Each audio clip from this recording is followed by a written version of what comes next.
Ça fait partie de la santé connectée, améliorer la qualité du sommeil grâce à l'intelligence artificielle et grâce à cet objet. Alors c'est un oreiller, on ne dirait pas comme ça, mais un oreiller un peu particularité. Première spécificité, c'est que c'est un oreiller anti-ronflement, c'est-à-dire qu'il va analyser le bruit que je fais quand je ronfle, il va comprendre que quelqu'un est en train de ronfler et à ce moment-là, à l'intérieur, vous avez des petits coussins, des petits airbags qui vont s'activer et qui vont venir dégager les voies respiratoires. Ma tête va légèrement bouger et je vais arrêter de ronfler.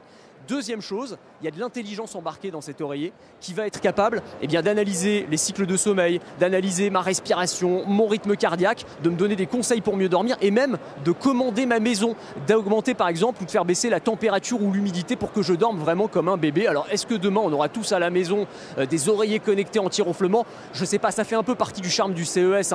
C'est à la fois des gadgets complètement improbables et puis des choses qui vont vraiment s'installer dans nos vies. Je vais faire un petit somme et on se retrouve un petit peu plus loin. Miroir, mon beau miroir, dis-moi si je suis en bonne santé.